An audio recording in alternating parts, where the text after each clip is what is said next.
студиото со вас, Маријан Ников. Добро утро, вести во 8. Новата ескалација на конфликтот на Блискиот Исток повторно ја крена цената на нафтата на светските берзи, која изминатите 2 дена полека се стабилизираше.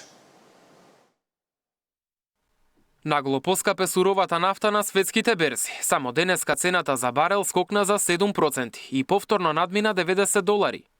Ова доаѓа по денешните нови напади на Блискиот Исток. Вчера и завчера цената на нафтата се стабилизираше и тоа и даде оптимизам на владата дека од следната недела може да има поевтинување на горивата. Ние како држава сепак остануваме држава со најефтина цена на дизелот и на безоловниот, имајќи предвид дека ова се производи кои што се купуваат на берза, односно сите држави ги купуваат од исто место. Нема тука голема мудрост во делот кој е поголем или помал предприемач или поголем или помал државник. Само што ние како влада одлучуваме да се откажеме голем дел од она кое што некои други држави не го направија, тоа е големите акцизи и така натаму и така натаму. Во минатото знаете дека ние се откажавме од данокот на додадена вредност. Така што остануваме со таа политика и во периодот кој што следи очекувам повторно нивелирање надолу на цените. Споредбата што ја направи Сител покажува дека Македонија е меѓу земјите со најевтини горива во регионот. Со цена од €1,5 за литар Евро Супер БС 95, земјава се позиционира на второто место, веднаш зад Босна и Херцеговина, каде бензинот чини 1,45. Повисоки цени имаат Словенија, Хрватска, Унгарија, Србија, Црна Гора, Австрија и Италија, каде литар бензин достигнува речиси €2. Кај дизелот, Македонија ја дели првата позиција со Босна и Херцеговина. Во двете земји, литар дизел чини €1,60, додека во останатите држави што ги споредивме, цените се значително повисоки. Во Србија, на пример, литар дизел се продава за €1,90, а во Италија надминува €2. Разликите се уште поочигледни при полнење на цел резервоар. За 50 литри бензин во Македонија се потребни €75,5, што е за €24 помалку отколку во Италија, каде истиот резервоар чини речиси €100. Во Австрија возачите плаќаат €93,5, а во Србија €85. И кај дизелот Македонија останува меѓу најповолните. Полн резервоар од 50 литри чини €80, исто како и во Босна и Херцеговина. За споредба, во Србија истиот резервоар чини €95,5, во Австрија над €102, а во Италија €109, односно €29 повеќе отколку во Македонија. Откако почна војната на Блискиот Исток, речиси сите држави воведоа мерки за да ги регулираат цените. Србија, Црна Гора и Хрватска ги намалија акцизите. Словенија ги укина еколошките надоместоци и ги фиксираше цените надвор од автопатите. Босна и Херцеговина ги ограничи маржите. Во моментов кај нас во сила се намалени акцизи за денар кај бензините и 2 денари на дизелот. Сепак опозицијата, повикувајќи се на Евростат, тврди дека Македонија има најнизок животен стандард и најслаба куповна моќ во Европа. Додека Мицкоски од пресконференција до пресконференција зборува за поголем раст од ЕУ, за прво место во туризмот и за економско чудо, Евростат вели едно: ние сме на дното, најниските цени не се успех. Тие се одраз на сиромаштија и слаба куповна моќ. Евростат не држи пресконференции. Евростат објавува реалност. Од март, кога почна војната меѓу САД, Израел и Иран, бензините во Македонија поскапеа за 18,5 денари за литар, додека дизелот сега се продава 27,5 денари поскапо, отколку тогаш. Мартин Арсов, Сител телевизија.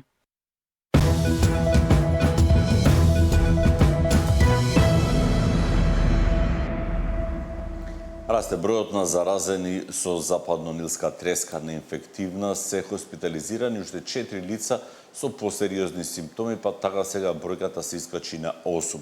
Најголем број од заразените не патувале надвор од државата и сите се повозрастни пациенти. Видиме спрема препораките има пирањето на случаите дали ќе треба да се прави дополнително прскање од земја. Така што Институтот за јавно здраве и Комисијата за заразни болести работи на мапирање на случаите и ќе се преземат дополнителни мерки. До сега, колку што знам, само еден случај од Велес. Чекаме да видиме каква е епидемиолошката анкета таму, за да видиме каква е поврзаност. Као и пациенти се прават претраги по повеќе методи на повеќе места, значи ликвор, секрети и други тестови. Поради појава на нова бактерија во водоводниот систем во Гостивар, се уште не може водата да се користи за пиење. Додека не се реши овој проблем, водата во градот ќе се користи само како техничка. Власта и опозицијата со меѓусебните обвинувања за епидемијата во Гостивар. Се работи за бактерии кои што се развиваат во стоечка вода, водата која што низ цевководите се движи до домакинствата или до крајните потрошувачи, затоа што не се користеше, знаете дека повеќе денови водата не се користеше, таму се развиле овие бактерии, сега доаѓа до нивно мешање, но се работи за друг тип на не толку опасни бактерии, но сепак водата се уште не е за пиење. Институциите признаа дека црвените светла им се запалиле предоцна.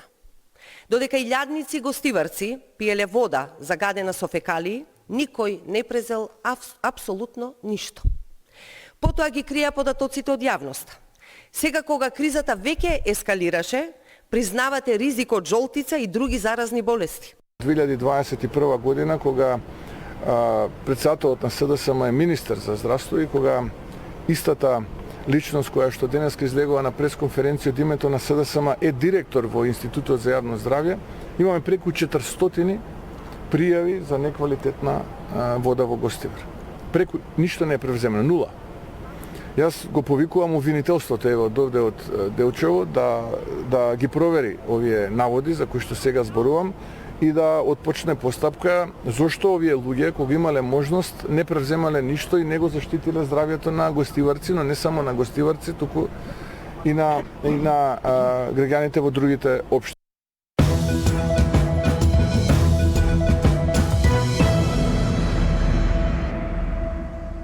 Навреди закани и тензии одбележа вчерашната собраниска седница. Ниту модерната координација која свика спикерот Гаши не помогна да се надминат проблемите. На денешната седница, наред се пратеничките прашања, потоа пратениците заменуваат на колективен одмор. Во случај кога има ургентна постапка, ургентноста треба да се образложи писмено и ова не го имаме. На пратениците им се доставуваат најмалку 10 работни дена пред денот определен за одржување на седницата. Ако се гледа на пример работиве, немаме не 10 работни дена, него еден ден, а во една седница немаме ниту еден ден. Ја дозволите процедурата како што пишува, не како на вас ви налагува. Ова не може да го коментирате како вас ви се допаѓа, но треба да се коментира како што пишува. Сите овие импровизации кои ги правите, сакајќи со процедурално да блокирате ова седница, нема да можете, бидејќи ова кажувам. Последен пат што зборувате за истата работа два пати.